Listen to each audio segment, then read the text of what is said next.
మిత్రులందరికీ శుభోదయం.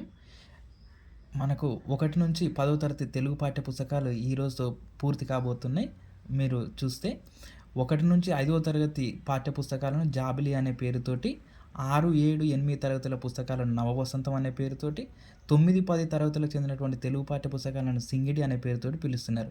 సో మనకు మొత్తం చూస్తే వాచకాలలో ఉన్నటువంటి లెసన్స్ అన్ని పాఠ్యాంశాలన్నీ కూడా 108 ఉండగా, ఉపవాచకాలలోని పాఠ్యాంశాలన్నీ 27. అంటే మొత్తం 135 లెసన్స్‌కు మనకు మొత్తం వీడియోలు కంప్లీట్ అయ్యాయి.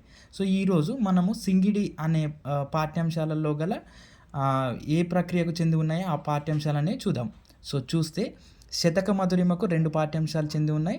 ఆధునిక పద్యము వాయసము వీర తెలంగాణ, కథానిక కొత్త బాట తీయని పలకరింపు, వచన కవిత కోరస్ నగరగీతము, వ్యాసం వాగ్భూషణము, భాషా వ్యాసము ఎవరి భాష వాళ్ళకు వినసొంపు, అభినందన వ్యాసము నేనెరిగిన బూరుగుల, సంపాదకీయ వ్యాసము లక్ష్యసిద్ధి, చారిత్రక వ్యాసము గోల్కొండ పట్టణము, కావ్యము భిక్ష, అచ్చతెనుగు కావ్యము చెలిమే, ప్రబంధము ధర్మార్జునులు, పురాణము దానశీలము, పీఠిక భూమిక, ఆత్మకథ ఉద్యమ స్ఫూర్తి, గేయము వలసకూలి, జీవిత చరిత్ర భాగ్యోదయము, గజల్ జీవన భాష్యము, ఇంటర్వ్యూ రంగాచార్యతో ముఖాముఖి, కరపత్రము దీక్షకు సిద్ధం కండి.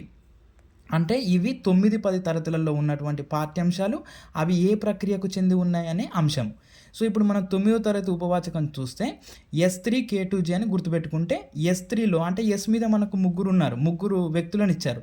సావిత్రిబాయి పూలే, స్వామి వివేకానంద, సూరవరం ప్రతాపరెడ్డి. K మీద 2 ఉన్నారు, కాళోజీ నారాయణరావు, కొమరం భీం. సో J మీద professor Jayashankar.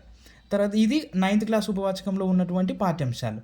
So 10th class ఉపవాచకం తీసుకుంటే రామాయణంలోని 6 కాండాలు ఇచ్చాడు.